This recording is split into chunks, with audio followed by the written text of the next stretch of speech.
Well, greetings, everyone. It is January 8th, 2026, if you can believe it. We made it through 2025.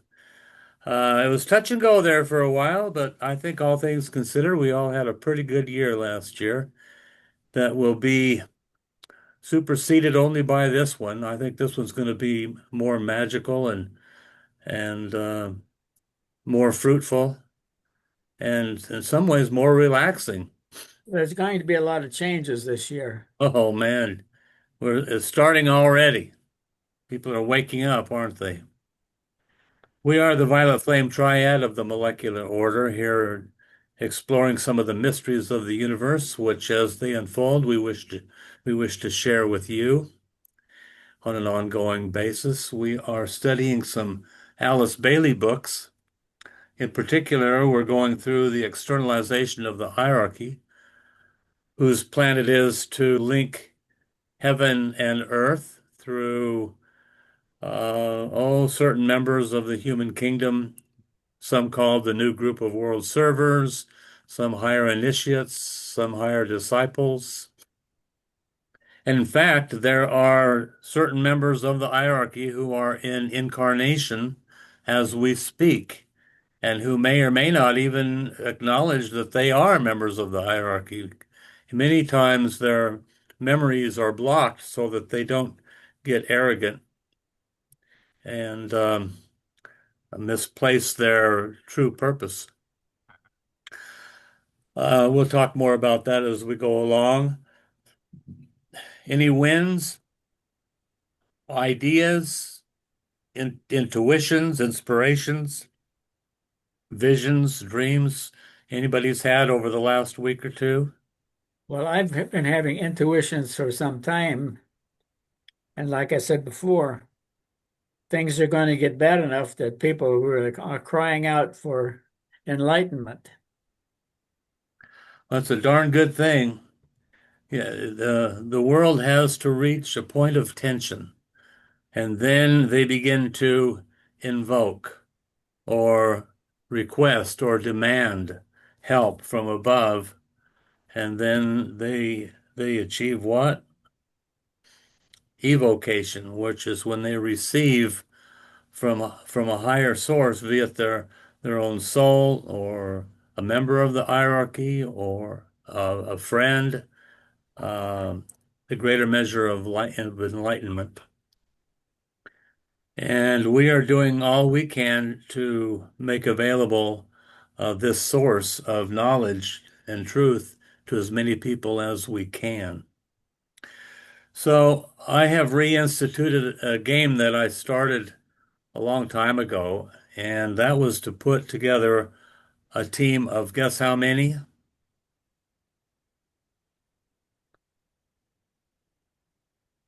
Guess the number from 1 to 10. Nope. I'll read it to you. This is what I've been sending out, and I've gotten this is just last week, and I've got the response of four or five people that are interested to a point that they've given me their email address to send them further information. So those of you tuning in uh, to this broadcast, this might be of interest to you. And it starts off, Happy New Year, dear seeker of light and truth. We are creating a power circle of 40 players to create a molecular order. Pick a number between 1 and 40. If it is not taken already, you may have a place, we may have a place for you. 40 players getting connected and sharing gifts, knowledge, talents, resources, etc., with the intention of creating a better world through the molecular order. We believe that this is the greatest revelation of our generation. If you like, you could read all about this project in our book, The Gathering of Lights. I'll send you a link, and then I send them a link. And um, so I've got four or five people that have chosen a number and have sent me their email address and who want to know more. So that's kind of cool. So then I send them out five things. Um, they're articles that I've written that are all contained in the book on spiritual philosophy.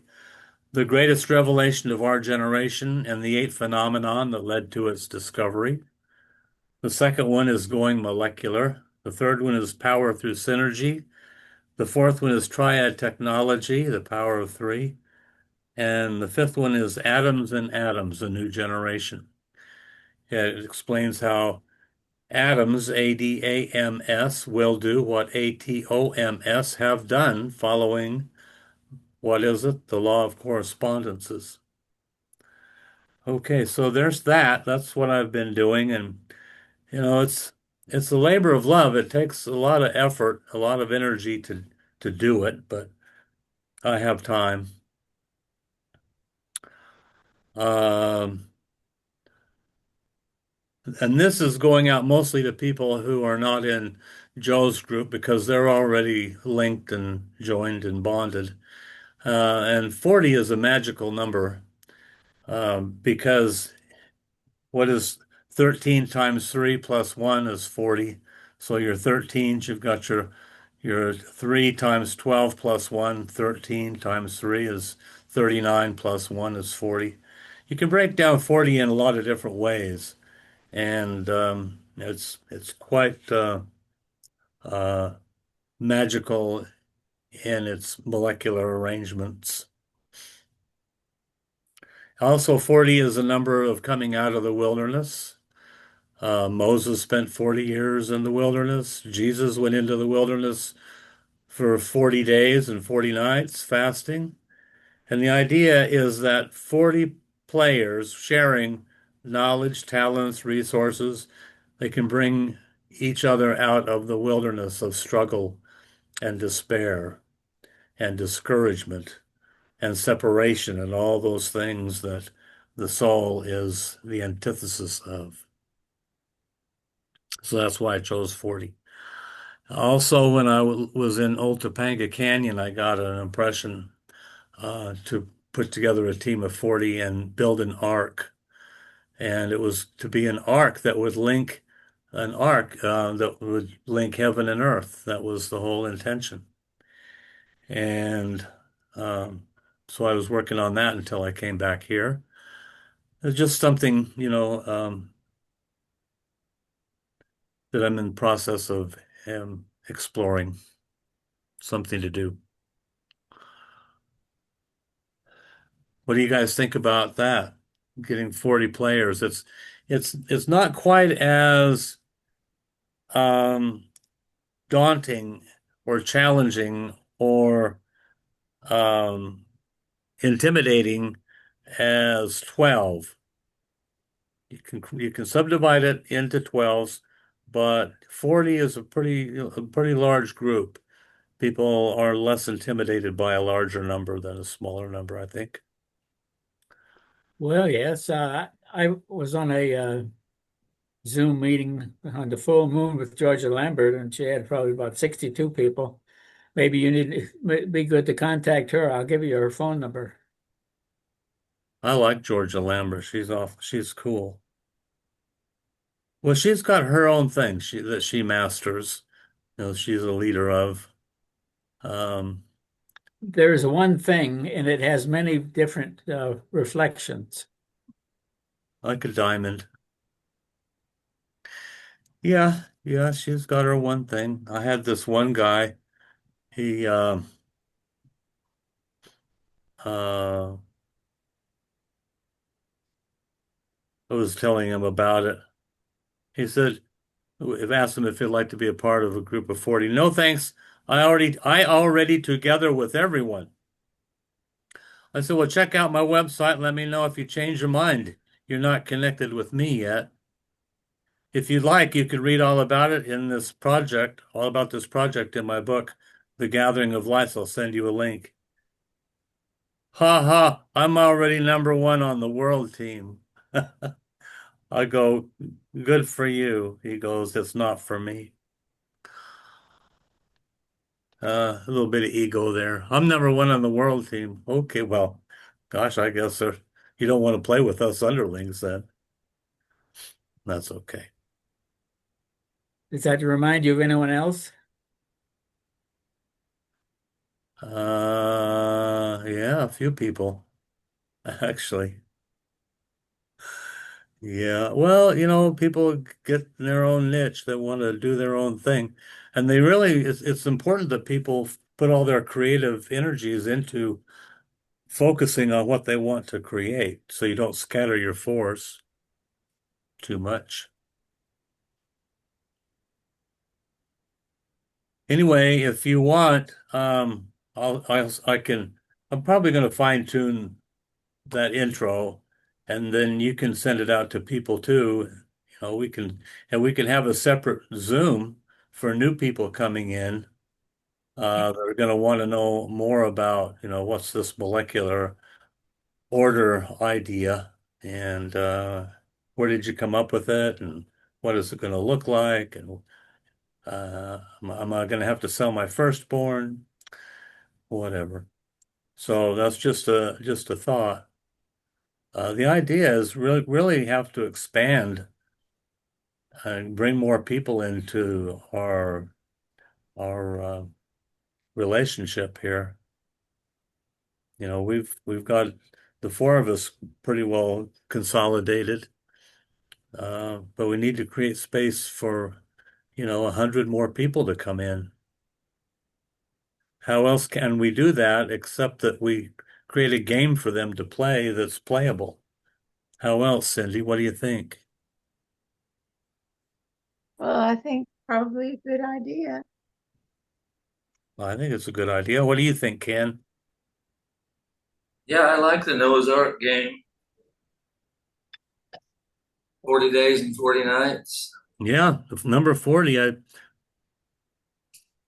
of the wilderness training is what it was. In fact, I did the the name of my breakthrough program was 40 out of the wilderness training, 40 days. And so I would sign you up for a 40-day period and meet with you weekly, talk with you every other day or whenever.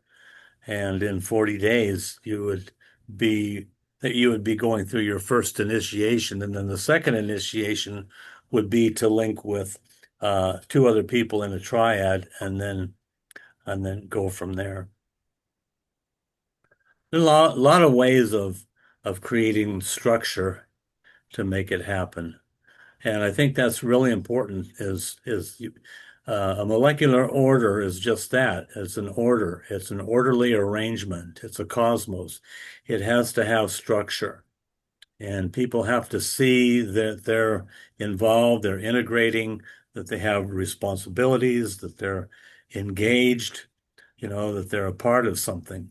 And a part of something is more than just, a weekly meeting. They have assignments, they have positions to fill. As we move along, I think that'll be more and more important. People will come in and they'll go, "Whoa, what do I do next? What do you want me to do?" Well, we have 12 different positions that you can take your choice. Pick one of these positions. I have them written down. I sent them out in the executive summary. So, it could be anything from administrative to promotional, educational, whatever, whatever your talents are. That sounds very much like what the WSS, a group that I talked about a few years ago. They're still going, but they have different groups that filling different functions, That's and they're great. connecting. They're connecting with people on a worldwide basis. That's what you have to have. It depends on the length and the depth and the height of your vision. Uh, but any organization has to have that kind of a structure or some kind of a structure. And what are they? The Worldwide Association of Spiritual Well, Leaders? I don't remember exactly what but yeah, they have one guy who, listening to him, he's a very advanced adept he's not some super salesman. He's very wise, and he's very adept at creating structures and getting people to fill these various Position. departments. Well, good for him, because that's the way you grow an organization is you give it structure and give people assignments and positions and don't micromanage them. Give them, this is our vision. What can you do to help us manifest it, to create, and let them go.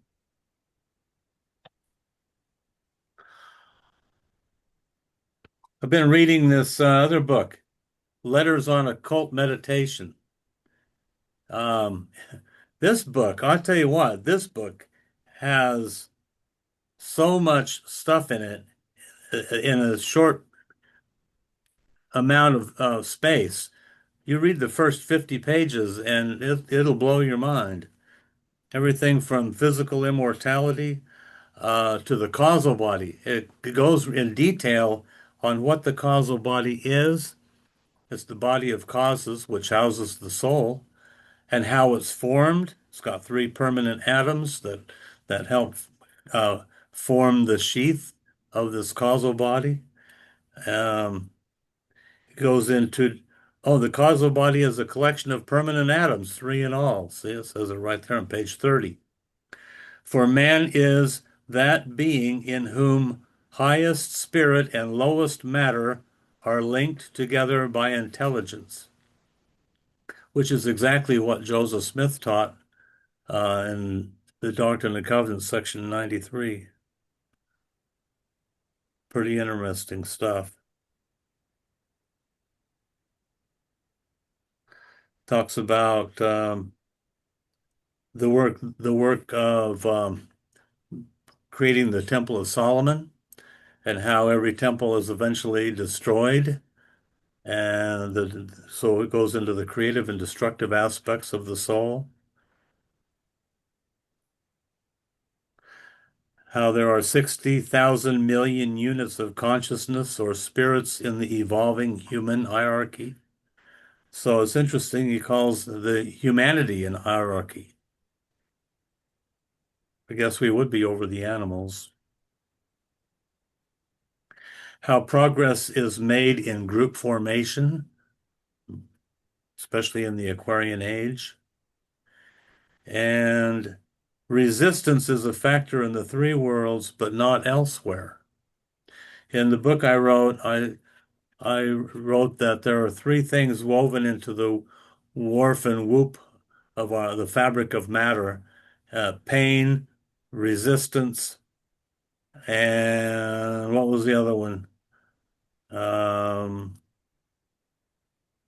I'll think of it since I wrote about it.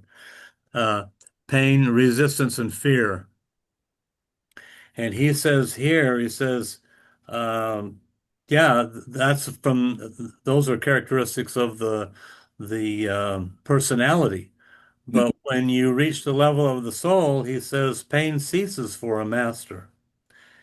He says that is pain as we know it on earth, which is largely pain in matter. The pain that lies hid in comprehension, not resistance, is felt to the highest circles, yea, it reaches to the Logos himself.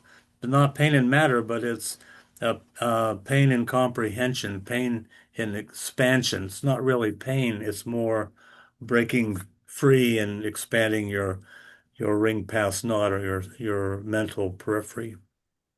Anyway, if you get a chance, you want to know more about the causal body and how it's created and its purpose. Does everybody have this book, Letters on Occult Meditation? I know. And I have it. Yeah, that's my favorite book. I read that, I don't know, back in 2012, I guess. Something like that. Goes into all the sevens, seven chains, globes, rounds, principles, centers, um, the atomic sheaths, root races, subroot races, initiations. Yeah, you've read that. That's when I read it a long time ago, but I had it all marked up. But it's amazing how much you forget until you read it. You have it, don't you, Cindy? Oh, yeah. Well, I don't think we really need to memorize all the words in there, but I think that when you have the need for it, it comes to you. Well, I must have had the need for it because it sure came to me like a big flash. I was thinking, well, I don't want to read a novel. And I'm reading ahead in this one that we're studying.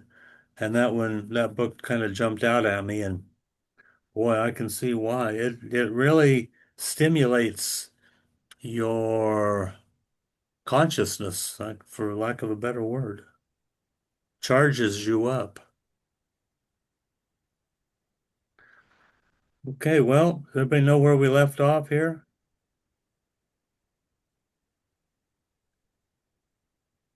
Did We, you have a meeting last week? no. What did Okay. we do? I talked with Ken.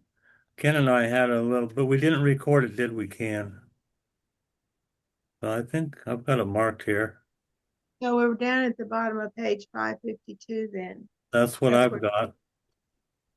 About Five what? it's 552. 552. Okay, well, that's where my bookmark is. Well, since I've been doing most of the talking, Ken, why don't you find out how critical spiritually these times are that we're moving into. Okay, where are we starting at? The bottom of page 552.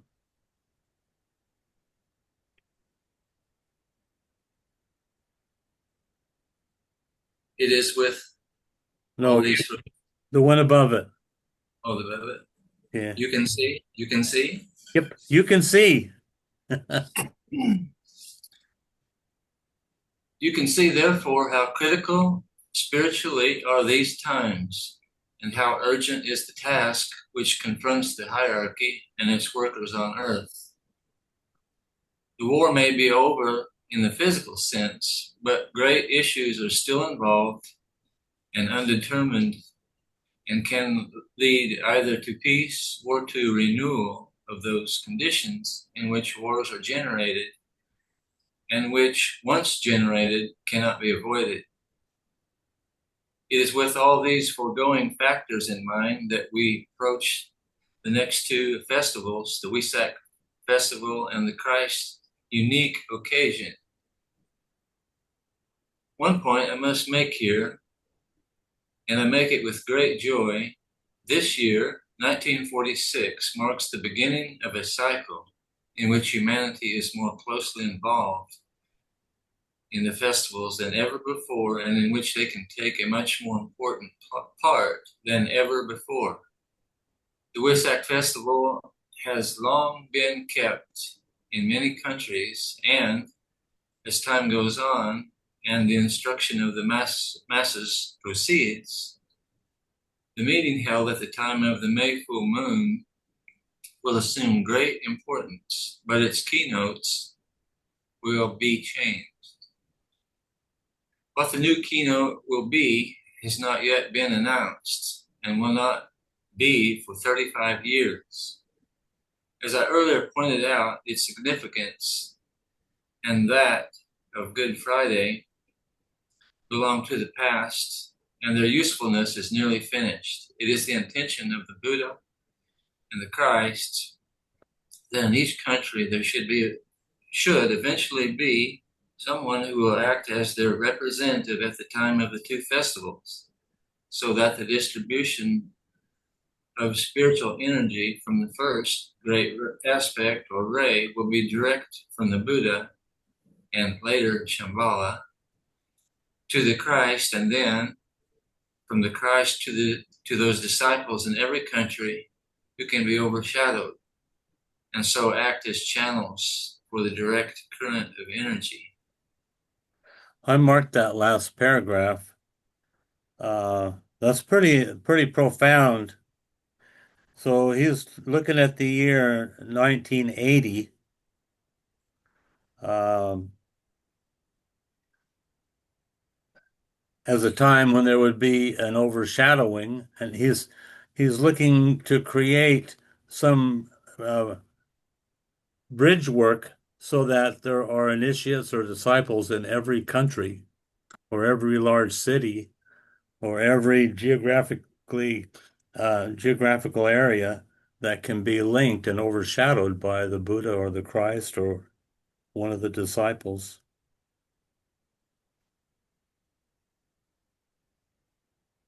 Yeah, a year or so ago, it was somewhere on Facebook. I was joined a conversation with two Filipinos that are on different islands. I think one is up in Manila and then another one was on another island. And they were going back and forth with each other. And I'm thinking, well, these guys are disciples on the way. I mean, they're looking, they don't know who they are yet, but they're looking. So, Hmm. They were receptive. uh, they, uh, they didn't quite, they weren't as deep as we are, but they were looking and but I was interested in their going back and forth with each other, listening to them and their arguments about what they thought the truth was. It was pretty interesting, but they kept going. Huh.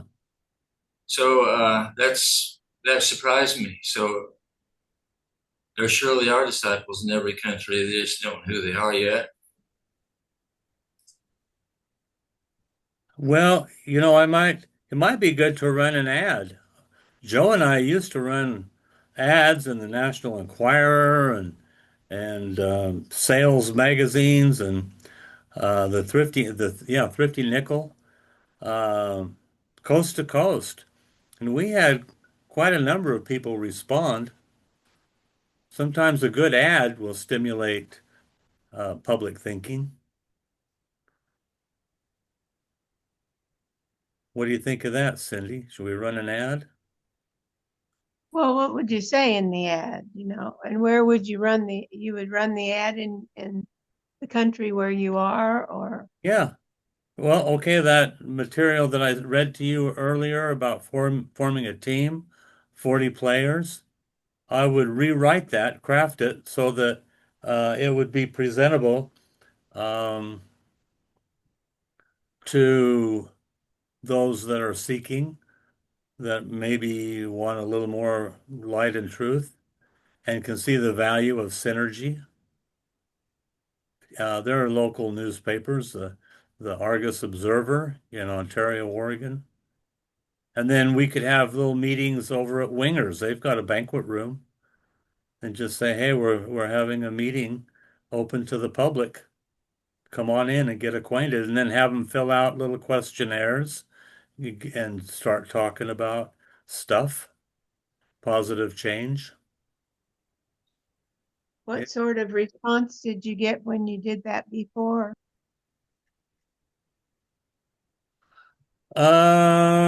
well, I haven't done it for quite a while. Let me think. I've always got some response. Depends on the time. I think that, like Bob Dylan said, the times they are a changing. And like Ed said earlier, I think there are things going on, especially in our country and around the world, that are waking people up, and they're going to want to become more and more involved on some level. But I've run ads before and got good response, enough that you have to want to follow through. That's the challenge, because if you get the phone to ring, you've got to follow through and set up meeting times and make arrangements for people to meet.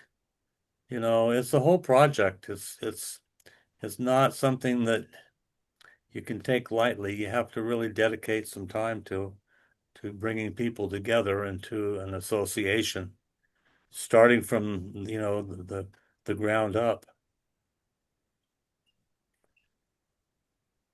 I'd try it. Most it would cost would be a couple $100 in an ad. And at least then people would know that there's something happening here. What it is ain't exactly clear, but we better make the phone call and see. Okay. I like that, what you just read. It is the intention of the Buddha and the Christ that in each country there should eventually be someone who will act as their representative at the time of these two festivals, the Wesak and the Christ unique occasion. And they would be overshadowed through a direct current of energy. Okay, when was 35 years later? What year was that? This was in 46, and in 35 years, so it'd be 1980. 81. Well, 81, yeah. Yep. And that keynote that was, he said it was the May keynote was going to be changed in 35 years. And is he talking about that keynote that we all know? I see, and when the eye is opened, all is light. Is that the new keynote? That's a keynote.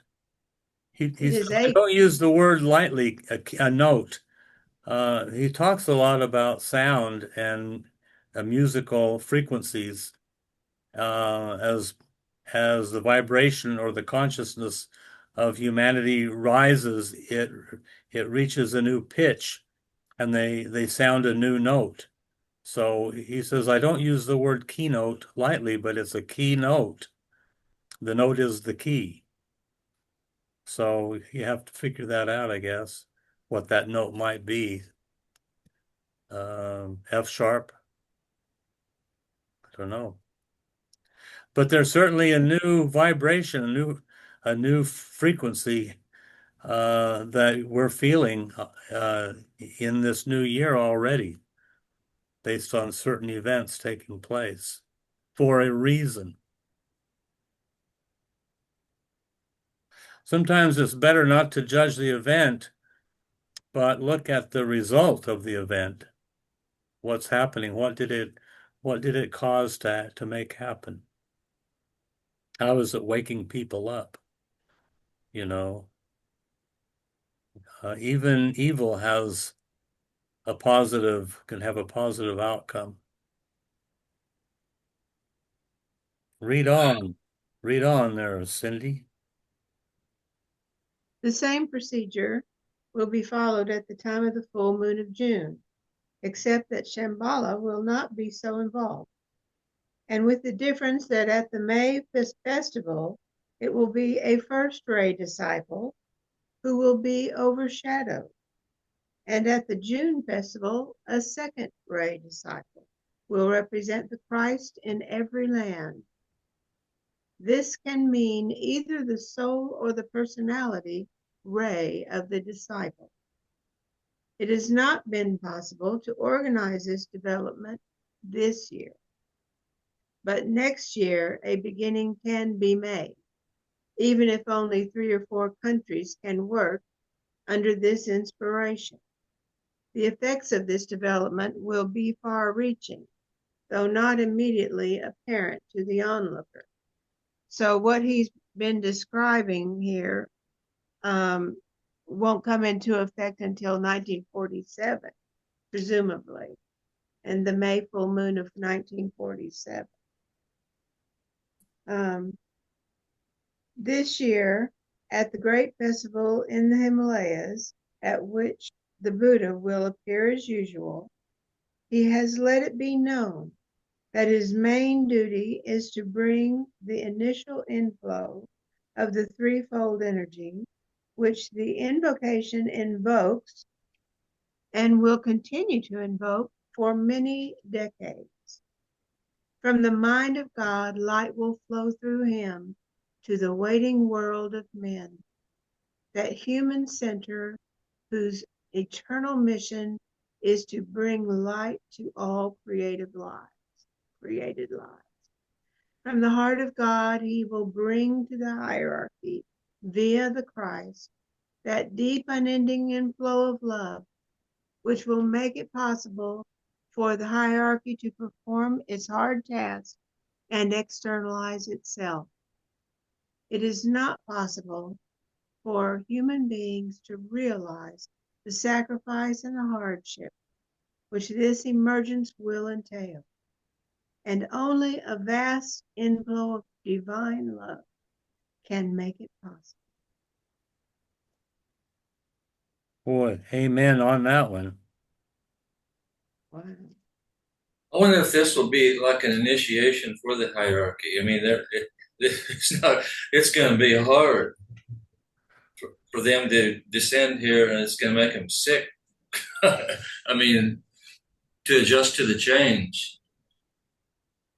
Well, I can say that just watching the news lately has almost made me sick. Yeah, there's a lot of stuff going on in the news. Uh, we had a gal basically murdered by a member of the ICE group, which was part of the I don't know what government program creates ICE. Well, it's Immigration and Customs Enforcement. Yeah. Anyway, they were in Minneapolis. Wasn't it Minneapolis? Yes, it was. And And uh, this woman was kind of in the middle of this group of ICE people and was trying to get away and driving away from them. And one of the ICE members shot her in the head and killed her. And boy, it created such an upheaval, an uproar in the community. I mean, hundreds and hundreds of people, and this just happened yesterday, and hundreds of people are rising up against this misuse of government power to control the people that they feel they don't need to be controlled. And the person who pulled the trigger had already a very sordid, negative history of violence himself. So, he was unjustified in the opinion of most people in pulling the trigger and killing this woman who was just trying to flee the scene and get out of the way. And anyway, so there's going to have to be an incredible inflow of divine love somewhere to help smooth out all these negative ripples that are being created, not just in Minneapolis, but around the world. So the stage is being set. And like I say, you can't always judge the act or the action. Sometimes you have to look at what is really being created at a deeper level. What is the opportunity here? How are people waking up and what are they hungry for? And what can we do to feed that hunger? They're wanting something. Tibetan says earlier that people are hungry for peace and goodwill. It's what everybody wants, but they don't know in what form it's going to take. You well, know, in the last age, Jesus through and Christ taught the basic simple truth that you should love one another. You should treat others like you would like to be treated yourself. And we don't see a lot of that. no, no, the golden rule, that's a big rule right there. It's a golden one. Just live in integrity with people. Be good to them. Give them your time. Your, you know, that's one of the things we can do is we have time. We have time to share with one-on-one with people sometimes. Well, I think we're going to learn that the only way to cure the problem of the current immigration as we see it is to try to go down to these countries and help them set up a civilization. Well, I think that's the deeper intention of our moving into Venezuela is to create a political platform that will serve the people and not just those that are on the platform. Oh, I thought it was just to get the oil. The idea is to, yeah, the oil can be sold, and then the money is ideally is to go back into um, the people in Venezuela. Not, Right. Let's not, watch that. Let's watch that and see how that goes. yeah, we'll see how that goes. I mean, otherwise we're just stealing their oil. But if we take their oil, sell it, and this is what I've heard is supposed to be the positive outcome. We take the money, the proceeds from the sale of these billions of barrels, and redistribute it as wealth back into the hands of the people of Venezuela. Then we've done some good. That's what it would take. We'll see, Right. like you say, we'll see how that goes. All right. Who was reading? Was that you, Ken? No, that was Cindy. me. That was you, Cindy. Read another paragraph. An effort also will be made to relate Shambhala, the center where the will of God is known, directly to the new group of world servers via those ashrams which are working along the lines of outer practical goodwill. The reception of this energizing will to good should produce a definite stepping up or increase of goodwill and enable the goodwill movement to proceed with greater momentum this coming autumn and winter. It will take the entire summer for the needed assimilation by those engineering this movement all over the world. Thank you. Well, how many of us remember 1946? Let me think. Since I was born in 1953, and I don't think I was in incarnation in 46, I'm Well, just going to have to read about it. I think one of us remembers it.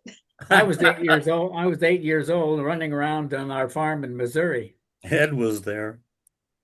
Yeah. Well, we are Project Peace and Goodwill. That's the name of our website on Facebook. Our Facebook website is Project Peace and Goodwill. So, and we've written articles on peace and goodwill that are being circulated as much as I can in the book on spiritual philosophy. Um, and I think all of us in this triad, even though it's a quadrad, have the highest intention of radiating peace and goodwill, which is being stepped down from the energy from Shambhala, from will to good, using the word will, the will of Shambhala, to create peace and goodwill. I think we're doing just by radiating it and believing it and being it. I think we're making an inroad. All right. Well, thank you. Read on, Brother Ed. I mean.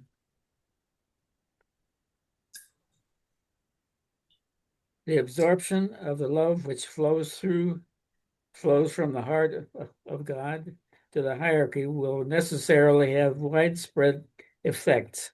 However, one of the most immediate will affect the triangles and increase the potency of the network of light and of goodwill already in existence. You can see, therefore, from all the above, how much closer the Buddha is coming this year to humanity.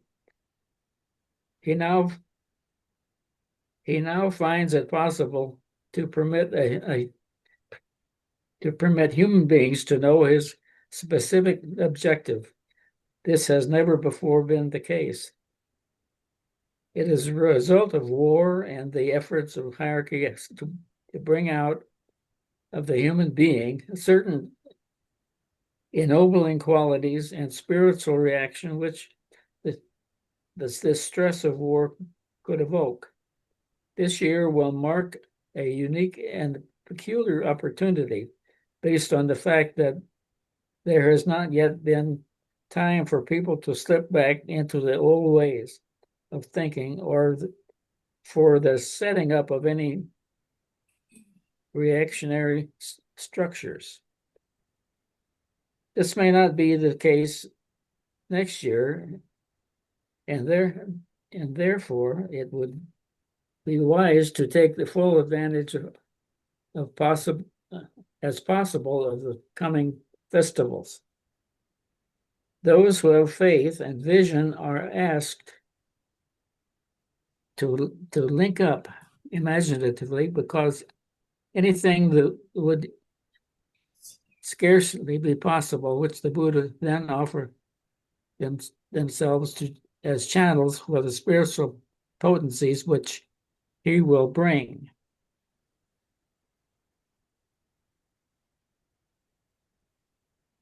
Okay, so those with faith and vision are asked to link up. Well, I guess, we have to see through the divisions of the groups, the thought forms created around each group, like Georgia Lambert's group. Who was the gal that did the synthesis? Rosecrans? What's her? Lucille Cederkranz. Right. There are a lot of groups out there, and they're all doing the best they can with the knowledge that they have. And at the same time, it's important to acknowledge each of these groups. They may not be, totally connected with our group, but we can still support them, empower them, pray for them, send them good energy, and say good things about them. That's goodwill. Just because their tenets may be slightly different than ours. So what? If their hearts are in the right place, then so be it. Well, there is in California and a lot of other places a lot more than we find here in downtown Fruitland. Where it's amazing that you and I are in downtown Fruitland, or New Plymouth. Well, in California for years, we had every month at the full moon what's called a community meditation meeting, where people of different groups around Southern California would gather together for a community meditation. And that was a very powerful thing. We'd meet in Masonic halls, and the energy of those Masonic temples was very great.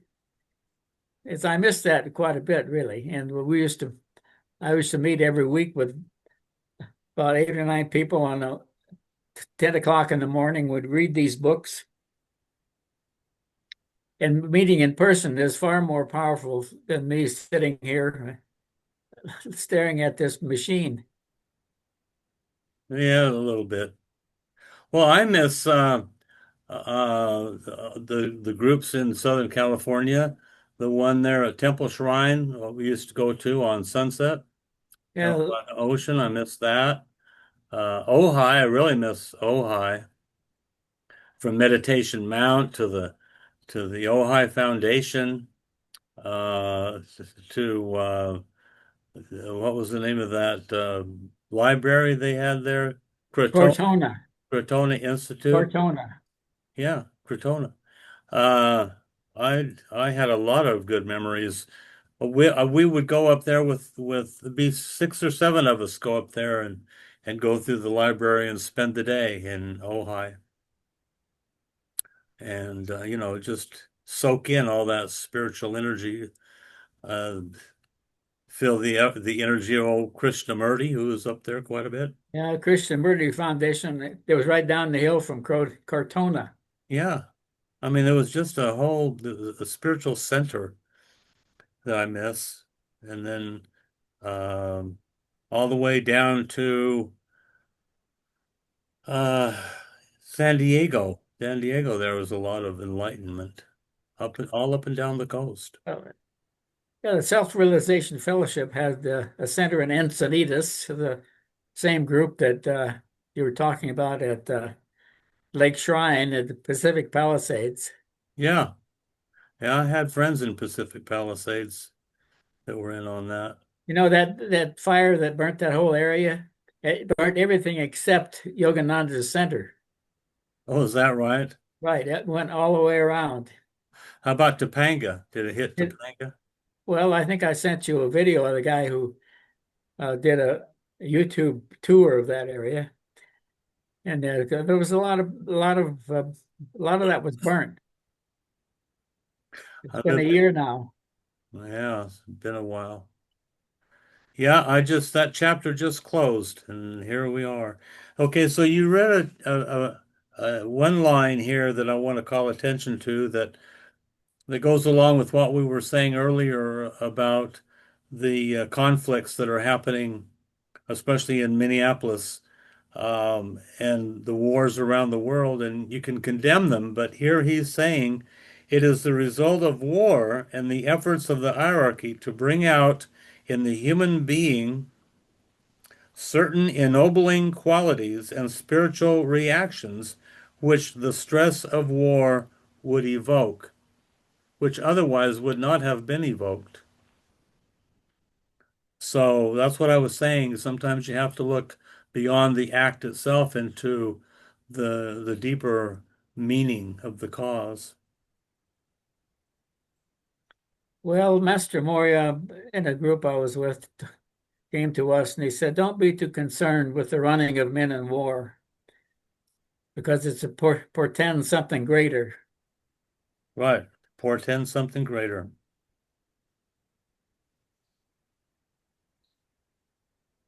All right. We'll read. There's a couple, three things here we want to cover, Ed. Why don't you read about those? The festivals of June, which is so uniquely Christ and which emphasizes his relationship to humanity, in reality covers three whole days, each with a different keynote.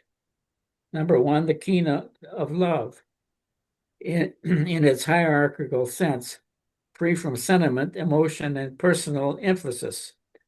A love that sacrifices and understands, that acts with strength and decision, and that works on the behalf of the whole and not the interests of any group of individuals. And number two, the keynote of resurrection, emphasizing the new note of livingness, or the living Christ, and of that life more abundantly, which the war has made possible by forcing a return of the real values. Number three, the keynote of contact, of a closer relation between Christ and his people, between a hierarchy and humanity. Very good. Okay. Well, that's pretty self-explanatory.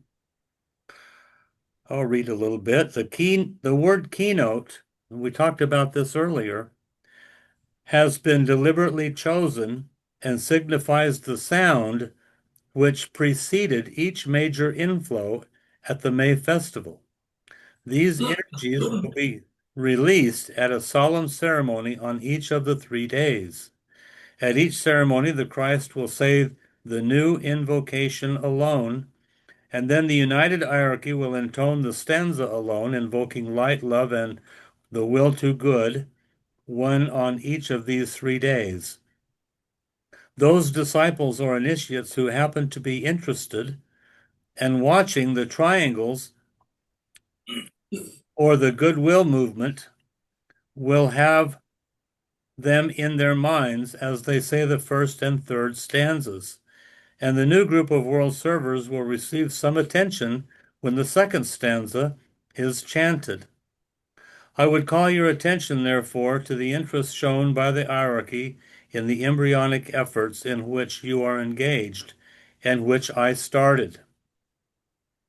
I would point out, however, that the attention paid is not exclusive, but that wherever two or three are gathered together In the name of the master of the hierarchy, energy will flow. And wherever goodwill is a goal and evokes effort in no matter what form, the energy of the will to good will make itself felt. There we have the differentiation between goodwill and will to good, first and second rays, will make itself felt, and that the new group of world servers is a far larger group than just the few known to you. Today, it numbers are several million. Hmm. Well, that's quite a few. They need to form some bridge work, some connective tissuing, so that we all get to know each other a little bit more than we do. Several million, that would mean that, there would be, let's say, a million in this country. What are we, 350 million? So one person in every three or 400 should be a member of the new group of world servers. Well, I noticed back in, I think it was around 2004 when I went to a group in New York, which was gathered from people all over the world. There were about 100 people there, all representing these teachings and the masters of wisdom. And they were all students of the Bailey works and others, and the Cedar Crans works. People even from Venezuela, and people from New Zealand, and we had people from England and all sorts of places. Well, I know there were a lot of people studying the Bailey works in LA area because the Bodhi tree went through a lot. They sold a lot of Bailey books. I'd go in there looking for one book in particular. There'd be several of them, and then I'd go back later and they'd all be gone. Or there would be people in their little reading sections, stations that you could go in and, peruse some of these books. And there'd be lots of people studying these deeper philosophical books. Well, Um, the Bodhi tree, you remember that? You've spent some time I've there. been there quite a few times myself. Yeah. I bought half of my books that I got from the Bodhi tree. Even Pocatello, Idaho had a bookstore, a New Age bookstore that sold Alice Bailey books. That's amazing. Yeah, you won't find any in Ontario, Oregon. I don't know where you'd have to go, maybe Portland, find some Alice Bailey books. You don't find any in any used bookstores, that's for sure. Well, in Long Beach, California, there was a place called the Acre of Books, which was it was an entire city block, went from one street to another, and they had used books from 12-foot high floor to ceiling. And I got a lot of my spiritual books in there. I had a friend named Conrad Glodek, and he's passed away now, I'm sure. And on his way out, he was getting rid of hundreds and hundreds of metaphysical, spiritual books. And I gathered them all up. And for 3 years at the gathering that Joe puts on, I gave away, I'll bet, 300 or 400 of his books. And I just set them out there and let people have whichever ones they wanted. And boy, they just disappeared in a flash. So there and he was a pretty enlightened guy. He was an artist. His wife was an artist. I think Boise, Idaho has, I don't know if they have Alice Bailey books there or not. They probably do somewhere.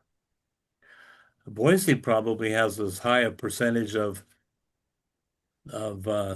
spiritual servers as any community, I would think. Well, do we know any of them except Mr. Dewey? And Well, there was the Spirit at Work bookstore where my wife worked with Midge Woods.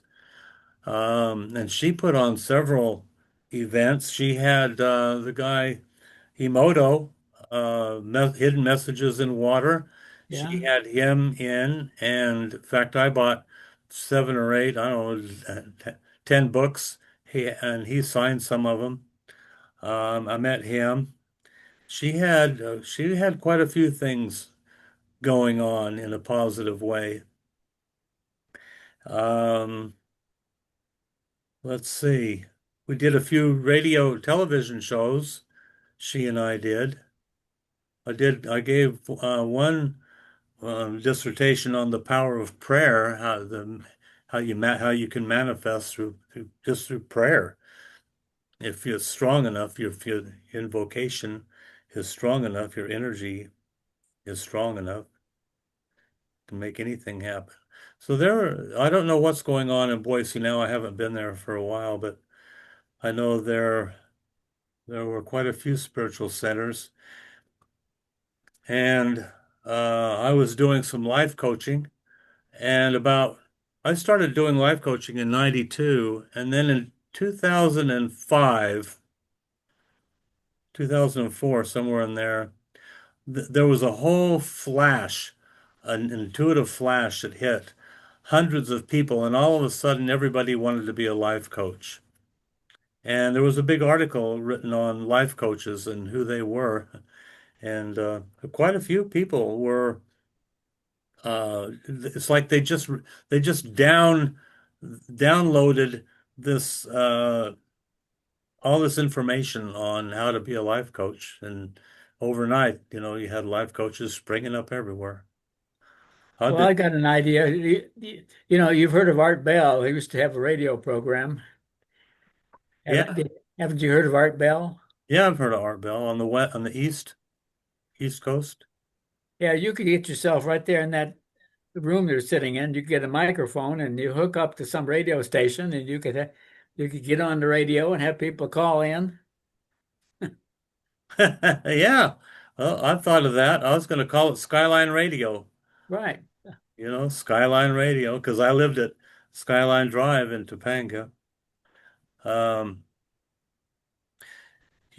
that's another thing that if you look at my executive summary, it's going to have some radio shows or radio broadcasts and television shows. Well, I And mean, I can see the microphone right there in front of you. yes, sir, Brother Ed. Okay, we're going to talk about vision first. If you want to make something happen, you have to have it uh, beginning creatively in the imaginative part of your mind. You have to have a vision. If you know what, you know how. Yeah, and if you don't have a vision, you're just going to stumble in the dark and nothing will happen except by accident, maybe.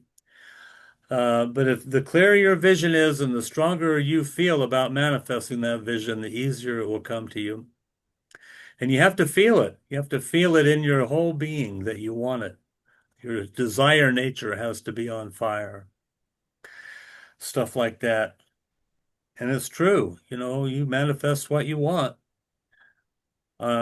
One year I wanted to manifest milk cans, and now I have about 60 of them. They're just sitting out there. But the point is, I manifested them. Now I don't, because I don't care about them anymore. People. So now we're going to focus on manifesting people, and that's my focus. That's Well, my I think that if desire. you get about 50,000 watts of radio broadcasts, you can talk to people all around the world. I think you're onto something there, Ed. I appreciate your support. Like I said, there's that going halfway up to Weiser, there's that radio station that is closed, and they have that huge antenna. Yeah, that's been, I think there's somebody living in there now. Somebody's bought it, and I looked at that. I went through there. I looked at it as a potential broadcasting station. Would have And taken a while to get it going. right now you could have a microwave length from your house. Yeah, right now, you can do it on AI will probably be the next step in creating a broadcasting system or Zoom, or like you say, open up some broadcasting system with 50,000 watts Well, and a license. my thought for quite some time is that we have to appropriate the media. Yeah, well, I would like to get on radio. I've done 6 or 7 television shows on physical immortality in LA. Well, write it on the wall there right beside you. Yeah. Okay, I'll make a note. I got a black magic marker. Now you put it on your forehead, and every time you look in the mirror, you'll see it. I don't need a mark on my forehead. I just see me in the mirror, and that reminds me enough. And then I look at Cindy and Ken and you, and I think, well, you know what? We got enough support right here. We could manifest anything that the four of us could agree on. I think I'll run an ad. I'm going to write one up, and I'll have it written by next Thursday, and I'm going to share it with you, and we can fine tune it, and maybe we can all use it in some way wherever we are, and we can all broadcast out to the world, however you want to do it, through newspaper, radio, whatever media you choose. Write an article, you know, put flyers on cars at churches. Didn't you say you knew somebody in the TV station there in Boise? Not anymore. Well, the guy who was the weatherman there on Channel Oh 6, yeah, yeah, yeah, yeah. Scott Dorval. Scott Dorval. Why don't you talk to Scott and see what you can arrange? Hey, that's the thought. At a time when I needed help, he gave me $100. Scott Dorval did, and I never forgot it. And he was just very selfless person, a good person. Uh, people will rise up and help when it's needed, just like they did in any conflict. Well, like I say, you have to create a vision and visualize it and see the end from the beginning. Well, I see this group of 40. That's what I'm focused on. That's what I can see. 40 people getting to know each other. And then from the 40 we can find those that would qualify to be in the molecular order. So it would be kind of a proving ground, training ground, for people to prepare their hearts and minds for the next step, which is to create a human molecule. Take them step by step by step. What do you think, Ken? Step by step, will that work? One little step at a time. Okay. Well, that brings us to a conclusion of this Thursday night edition of our spiritual quest in the manifesting of the externalization of the hierarchy. Hope you've can glean something from the words that we've spoken here this evening and apply them um, in your daily lives and bring you to a greater measure of happiness, light, and truth. That's it. So, gosh, gee. You see, Ken, you closed one meeting. Cindy, you closed one. Ed, you haven't closed the meeting for a while. It's your turn. Let's close the meeting. All I got to do is pull down the top of my laptop and it's closed. Pretty much. If you have any words of wisdom or you want to do an ohm, say so now. Forever hold your peace. Visualize the light coming into the top of your head, filling the chamber, that temple inside of your head, and see the light. See projected on that screen in that temple the vision of the future that we will be involved in, future that we have pictured in our minds and our hearts. Oh. Oh.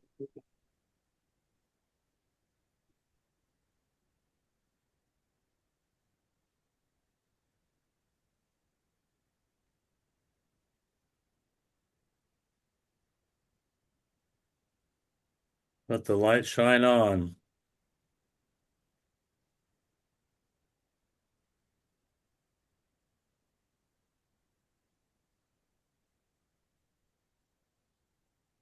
Thank you, Ed. Thank you, Cindy. Thank you, Ken. Thank you, Ed, everyone. Thanks, everybody. See you next week. Okay, next week. Let's stay in touch on the astral plane. Love you guys. Bye-bye. Love you.